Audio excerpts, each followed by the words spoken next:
L'Occident sait que l'armée est la première gardienne du pays, aussi bien contre ses ennemis intérieurs que contre ses ennemis extérieurs. Mais chez nous, en Afrique, nos ennemis de l'intérieur sont plus nombreux et plus dangereux que nos ennemis de l'extérieur, parce que ce sont eux qui livrent nos pays à nos ennemis de l'extérieur. Donc Assimi Goïta, ainsi que tes compagnons, les 4 colonels, ne les écoutez pas. Votre devoir, c'est de surveiller, c'est de protéger, c'est de libérer notre pays de ses ennemis de l'intérieur comme de ses ennemis de l'extérieur. Il se trouve que nos ennemis de l'intérieur sont plus nombreux que nos ennemis de l'extérieur, parce que ce sont eux qui veulent livrer notre pays à ses ennemis de l'extérieur. Alors garder le pouvoir, c'est votre devoir. Assimi Goïta, Choguel Kolamaïga, je vous l'ai déjà dit, je suis avec vous à 101%, et je ne suis pas le seul, il y a d'autres millions d'Africains, de Maliens qui sont comme moi à 101% derrière vous. Alors assumez, gardez le pouvoir aussi longtemps qu'il le faudra pour libérer notre pays de ces vermines. Ces hommes politiques qui racontent n'importe quoi. Ces hommes politiques qui, vu la situation, malgré la situation extrêmement complexe de notre pays, veulent que vous organisez des élections dans 3 mois. C'est n'importe quoi. Il y a même un ancien Premier ministre, surnommé le navigateur planétaire, comme on le connaît, qui prétend que si vous ne pouvez pas organiser les élections dans ces délais-là, il faut remettre tout à plat et former un autre gouvernement.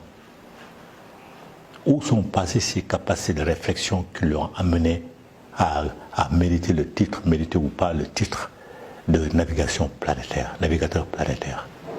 Où sont passées ces capacités de réflexion? Est-ce que cette personne-là s'est assise un instant et a réfléchi aux conséquences? Simplement parce qu'elle espère être adoubée par la France, comme beaucoup d'autres derrière lui. Vous n'avez entendu encore aucun homme politique vraiment qui est connu, qui est respecté, qui était respecté entre guillemets, dire à la France de partir, vous dire de prolonger la transition aussi longtemps que nécessaire. Aucun d'eux n'a ouvert la bouche pour dire cela. Chacun d'eux espère être adoubé par la France, notre pire ennemi. Certains même vont monter de faux initiés, de faux traditionnalistes, qui vont s'habiller pour épater les gens en dozo ou en kumutigi, plutôt en dozo, pour prétendre dire que la transition ne prend pas le bon chemin. Il faut changer. Il faut vous méfier de ces hommes politiques comme il faut vous méfier de ces imams. Ils ne sont tous qu'intéressés par le fric, par l'argent, par le pouvoir. Ils ne sont pas intéressés par le pays qu'ils doivent sauver. Ça ne les intéresse pas. C'est leur propre intérêt et surtout l'intérêt de leur maître, Macron, et surtout l'intérêt de leur groupe de criminels, de francs-maçons de la pire espèce. Ils épousent tout de suite les idées de la CEDEAO. La CEDEAO, une organisation criminelle africaine.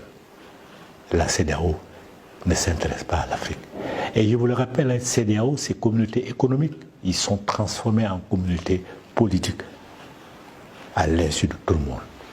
Ils prétendent maintenant diriger les politiques de nos États, étant incapables d'impulser vraiment un développement économique dans nos États.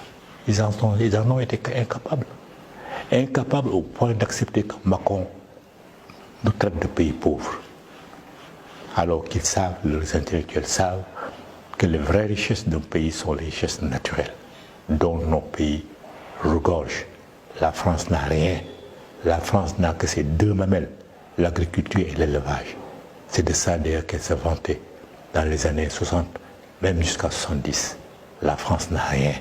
La France sait que si elle perd ses colonies d'Afrique en commençant par le Mali, c'est terminé pour elle. Et de toute façon, c'est terminé pour elle. Parce que la pression des équinoxes est une réalité. Nous sommes sortis de l'ère du poisson, l'ère des magouilles, de toutes sortes, des crimes de toutes sortes. Nous sommes entrés dans l'ère de Happy et dans l'ère de la lionne. Plus rien ne sera comme avant. Tout est perdu pour la France.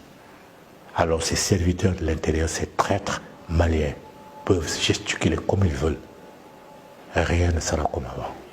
Ils ne reviendront plus au pouvoir. Assimi Goïta, Choguel Kokala Maïga, vous êtes une équipe qui gagne. On ne change pas une équipe qui gagne. Assimi Goïta, regarde autour de toi, tu es un homme intelligent. Tu sais qu'il n'y a pas au Mali, compte tenu des circonstances dans lesquelles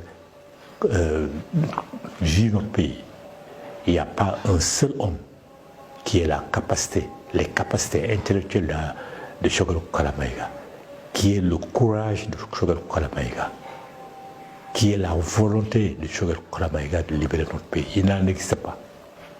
Même s'ils ont ces capacités intellectuelles, ils n'ont pas son honnêteté intellectuelle, ils n'ont pas sa dignité et son dévouement pour notre pays. Ils ne l'ont pas.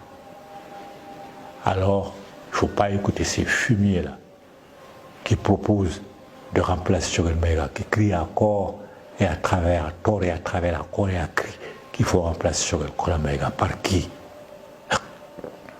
Ils rêvent que tu commettes l'erreur de mettre l'un à la place qui va s'empresser de changer le gouvernement, qui va s'empresser de te tendre des pièges et qui va s'empresser de remettre notre pays à Macron, à l'impérialisme Macron et à la franc-maçonnerie de la pire espèce. Au prétexte que le Mali fait partie des créateurs de la CEDEAO, il faut que le Mali reste dans la CEDEAO. Mais non, si la CEDEAO trahit le Mali doit lui tourner le dos.